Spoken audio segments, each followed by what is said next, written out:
Assalamualaikum warahmatullahi wabarakatuh. Perkenalkan, nama saya Wedarina Sapitri dengan NIM 2227200027 kelas 3A. Pada pembelajaran kali ini, kita akan membahas tentang globalisasi. Tugas ini saya buat untuk memenuhi ujian akhir semester mata kuliah pendidikan Pancasila dan Kewarganegaraan yang diampu oleh Bapak Dr. Ujang Jamaludin, SPD, MSI, MPD. Baiklah, langsung saja kita ke materi yang pertama. Apa itu globalisasi? Globalisasi adalah suatu fenomena khusus dalam peradaban manusia yang bergerak terus dalam masyarakat global dan merupakan bagian dari proses manusia global itu. Kehadiran teknologi informasi dan teknologi komunikasi mempercepat akselerasi proses globalisasi ini. Kata globalisasi diambil dari global yang bermakna universal. Meski belum memiliki definisi atau pengertian yang pasti, kecuali sekedar definisi kerja sehingga maknanya tergantung pada sudut pandang orang yang melihatnya. Nah, definisi globalisasi ini ada beberapa ahli yang merumuskannya. Yang pertama itu menurut Malcolm Waters, seorang profesor sosiologi dari Universitas Tasmania berpendapat globalisasi adalah sebuah proses sosial yang berakibat pembatasan grafis pada keadaan sosial budaya menjadi kurang penting yang terjelma di dalam kesadaran orang. Yang kedua, menurut Emanuel Richter, guru besar pada ilmu politik Universitas Aachen, Jerman, berpendapat bahwa globalisasi adalah jaringan kerja global secara kebersamaan yang menyatukan masyarakat yang sebelumnya terpancar-pencar dan terisolasi ke dalam saling ketergantungan dan persatuan dunia. Yang ketiga, menurut Vincent N. Lehman, mantan duta besar US di Afrika Selatan, berpendapat bahwa globalisasi adalah pertumbuhan yang sangat cepat dan saling ketergantungan dan hubungan antara negara-negara di dunia dalam hal perdagangan dan keuangan. Yang keempat, ada menurut Selo Sumarjan, Bapak Sosiologi Indonesia, berpendapat bahwa globalisasi adalah terbentuknya organisasi dan komunikasi antara masyarakat di seluruh dunia untuk mengikuti sistem dan kaidah yang sama. Nah, globalisasi ini menyentuh seluruh aspek penting kehidupan serta menciptakan berbagai tantangan dan permasalahan baru yang harus dijawab dan dipecahkan dalam upaya memanfaatkan globalisasi untuk kepentingan kehidupan. Globalisasi sendiri merupakan sebuah istilah yang muncul sekitar 20 tahun yang lalu dan mulai populer sebagai ideologi baru sekitar 5 atau 10 tahun terakhir. Sebagai istilah, globalisasi begitu mudah diterima oleh atau dikenal oleh masyarakat seluruh dunia. Wacana globalisasi sebagai sebuah proses ditandai dengan pesatnya perkembangan ilmu pengetahuan dan teknologi sehingga ia mampu mengubah dunia secara mendasar. Nah, di zaman modern seperti ini, globalisasi itu bukan istilah yang asing lagi bagi kita. Hal tersebut seperti sudah mendarah daging karena setiap aktivitas, makanan, pakaian, dan gaya hidup kita sudah terpengaruh oleh peradaban globalisasi. Globalisasi adalah suatu fenomena khusus dalam peradaban manusia yang bergerak terus dalam masyarakat global. Jadi pada awalnya itu proses perkembangan globalisasi ditandai oleh kemajuan bidang teknologi informasi dan komunikasi. Bidang tersebut merupakan pergerakan globalisasi dari kemajuan bidang ini kemudian mempengaruhi sektor-sektor lain dalam kehidupan, seperti bidang politik, ekonomi, sosial, budaya, dan lain-lain.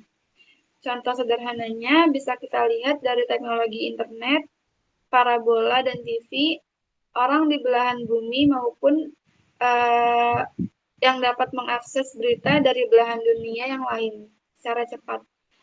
Hal ini akan terjadi interaksi antar masyarakat dunia secara luas. yang akhirnya akan saling mempengaruhi satu sama lain, terutama pada kebudayaan daerah seperti kebudayaan gotong royong, menjenguk tetangga sakit, dan lain-lain akan luntur. Globalisasi juga berpengaruh terhadap pemuda dalam kehidupan sehari-hari seperti budaya, pakaian yang kebarat-baratan, gaya rambut yang dicat berwarna, cara berbahasa yang disadur dengan bahasa asing, dan sebagainya. Nah, globalisasi ini sebagai suatu proses, bukan suatu fenomena baru, karena proses globalisasi sebenarnya telah ada sejak berabad-abad lamanya. Di akhir abad ke-19 dan awal abad ke-20, arus globalisasi semakin berkembang pesat di berbagai negara ketika mulai ditemukan teknologi komunikasi, informasi, dan transportasi. Loncatan teknologi yang semakin canggih pada pertengahan abad ke-20 yaitu internet, dan sekarang ini telah menjamur telepon genggam atau handphone dengan segala fasilitasnya. Nah, yang selanjutnya ini ada dampak globalisasi. Yang pertama ada dampak globalisasi dalam kehidupan bangsa Indonesia. Yang pertama ini ada dampak positifnya, perubahan tata nilai dan sikap. Adanya globalisasi dalam budaya menyebabkan pergeseran nilai dan sikap masyarakat yang semua irasional menjadi rasional. Yang B, berkembangnya ilmu pengetahuan dan teknologi.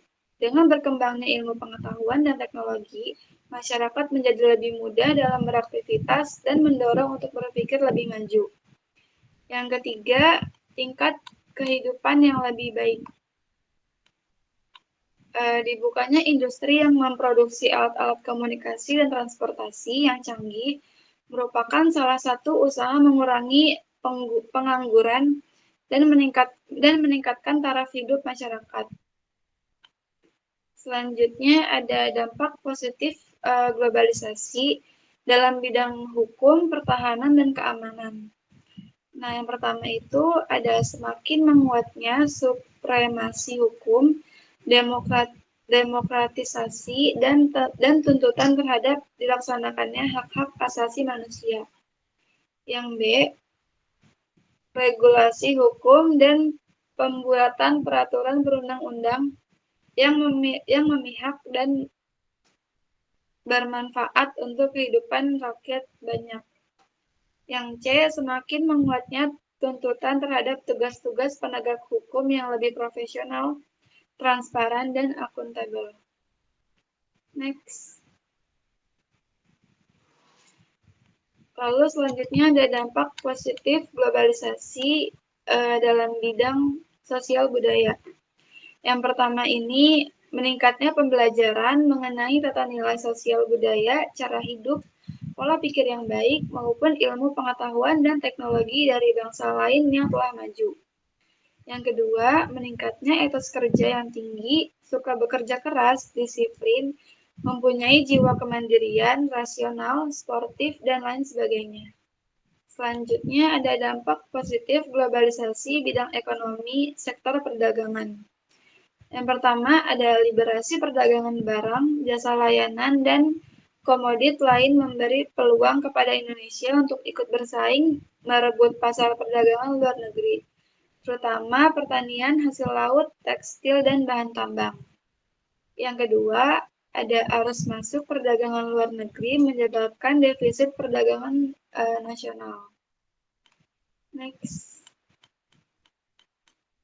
Lalu yang keempat, ada dampak positif dari globalisasi bidang ekonomi sektor produksi, yaitu adanya kecenderungan perusahaan asing memindahkan operasi produksi perusahaannya ke negara-negara berkembang dengan pertimbangan keuntungan geografis. Next. Karena tadi kita udah ngebahas dampak positif dari adanya globalisasi, selanjutnya di sini ada dampak negatif dari globalisasi. Yang pertama itu pola hidup konsumtif.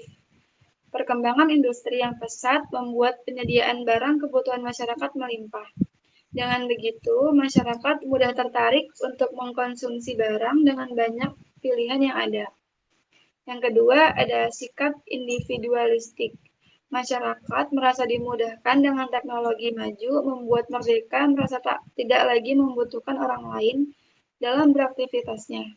Kadang mereka lupa bahwa mereka adalah makhluk sosial. Yang ketiga, ada gaya hidup kebarat-baratan. Tidak semua budaya barat baik dan cocok diterapkan di Indonesia.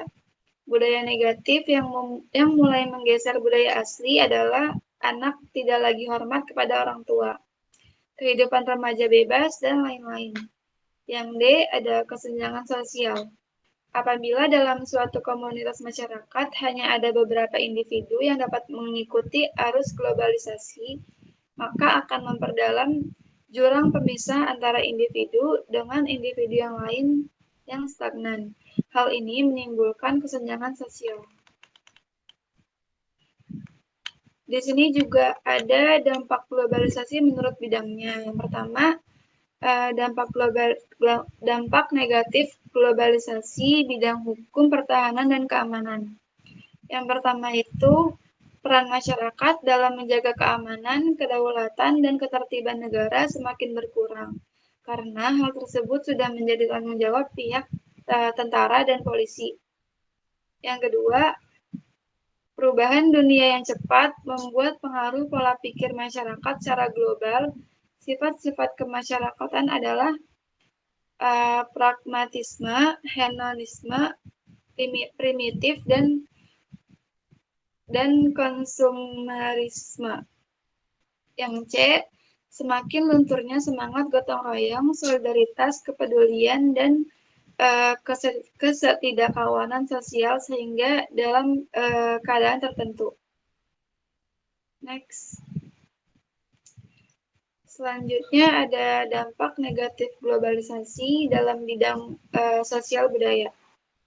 Yang pertama, semakin mudahnya nilai-nilai barat masuk Indonesia, baik melalui internet, media televisi, maupun media cetak yang banyak ditiru oleh masyarakat. Yang B, semakin mudahnya apresiasi terhadap nilai-nilai budaya lokal yang melahirkan gaya hidup berikut ini, yaitu individualisme atau mengutamakan kepentingan diri sendiri. Selanjutnya ada dampak globalisasi terhadap ekonomi sosial. Next.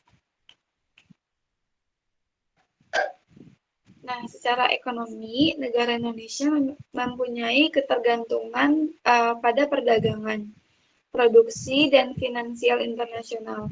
Oleh karena itu, negara Indonesia rentan terhadap tekanan internasional atau globalisasi.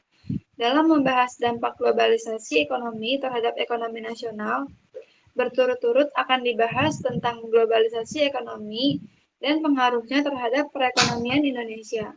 Kemudian, dampak globalisasi ekonomi terhadap penanaman modal asing. Globalisasi ekonomi telah mendorong integrasi ekonomi global yang didorong oleh aliran uang dan informasi pada satu sisi, dan perdagangan dan investasi pada sisi yang lain. Nah, dewasa ini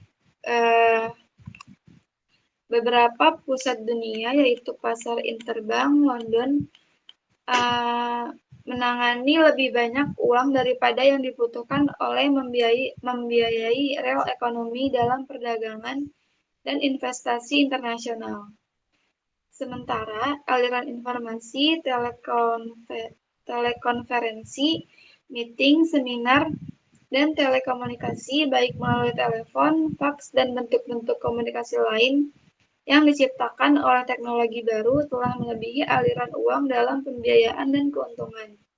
Teknologi komunikasi ini telah mendorong pertumbuhan yang lebih cepat dari banyak kategori transaksi yang pernah tumbuh sepanjang sejarah ekonomi.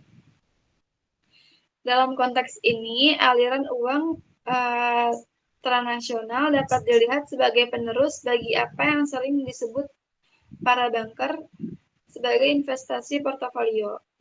Aliran investasi ini tidak hanya lebih besar dibandingkan era sebelumnya. Yang lebih penting adalah aliran uang global ini tidak dapat dikontrol oleh kekuatan negara nasional manapun. Akibatnya, kebijakan-kebijakan ekonomi nasional tidak dapat dipisahkan dari ekonomi global dan ekonomi nasional menjadi lebih stabil.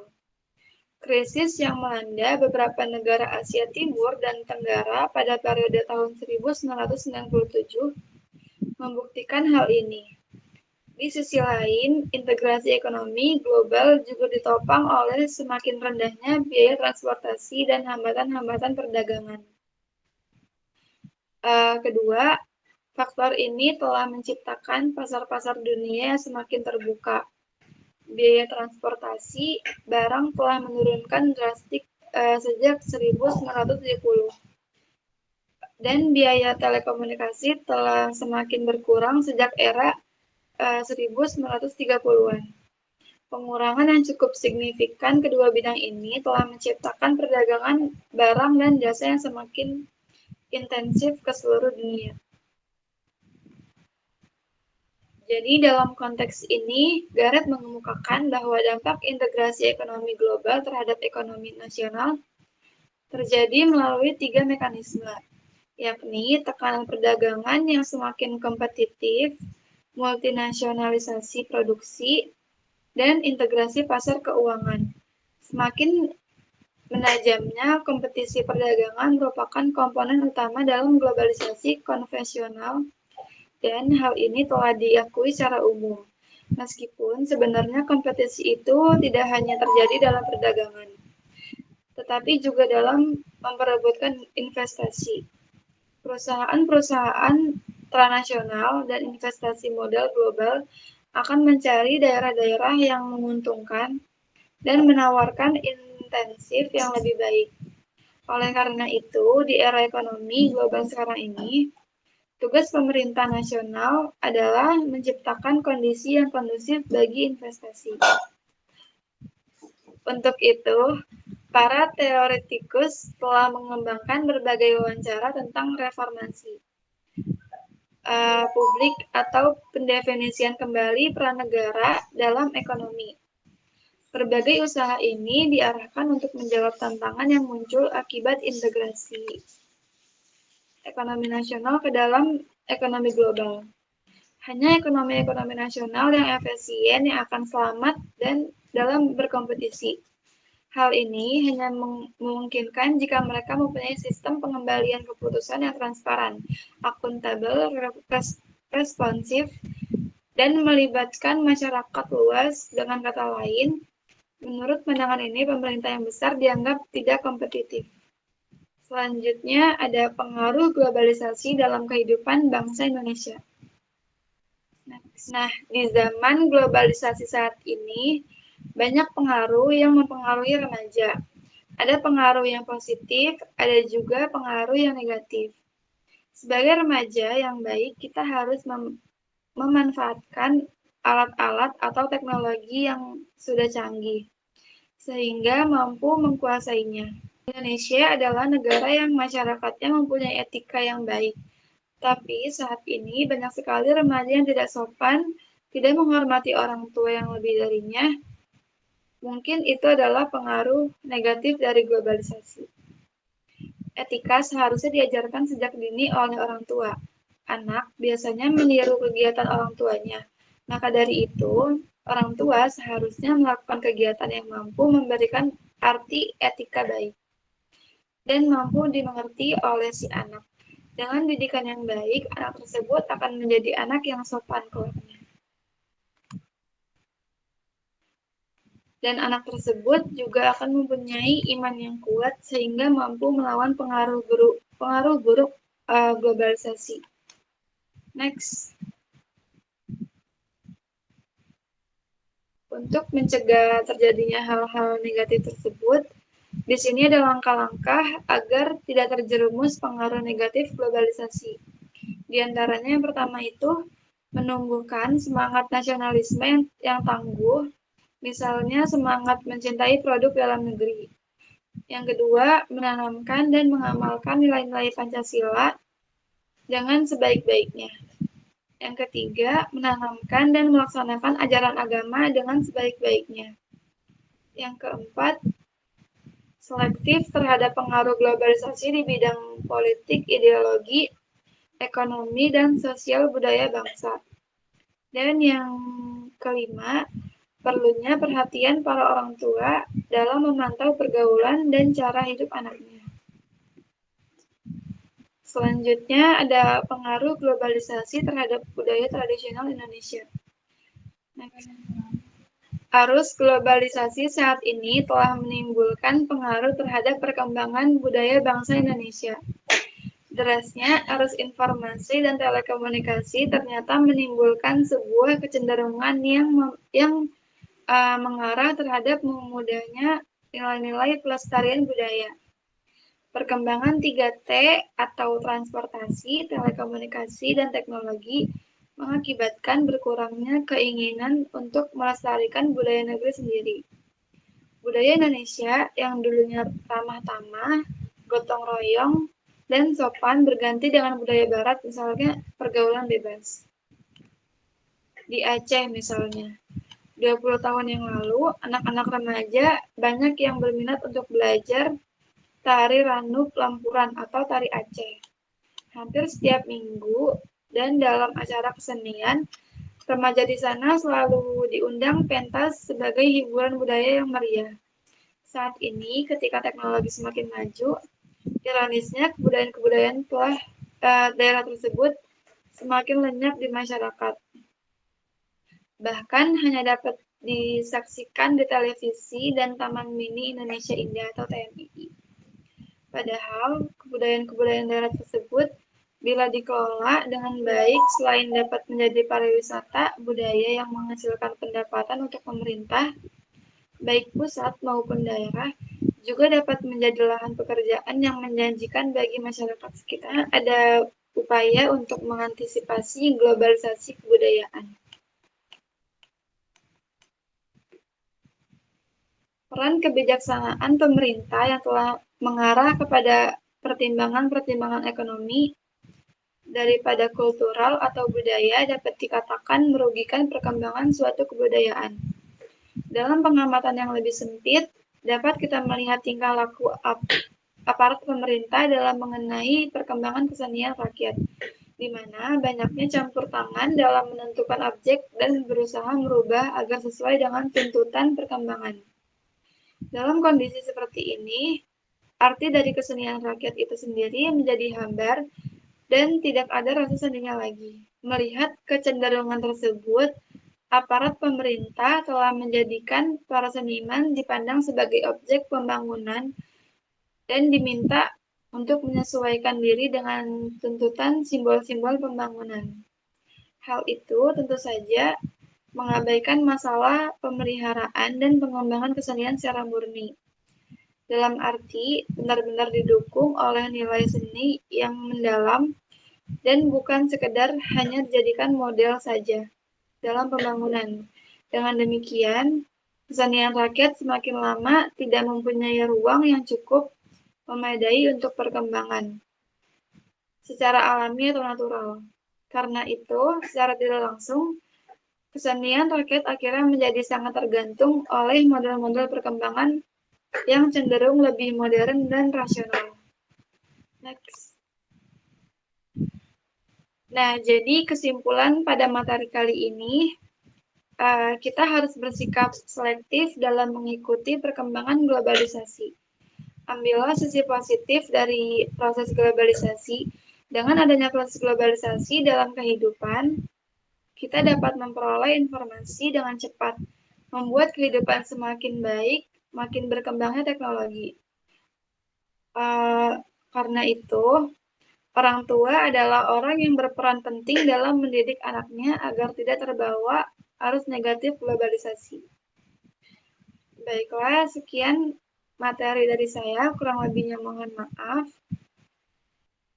Wassalamualaikum warahmatullahi wabarakatuh.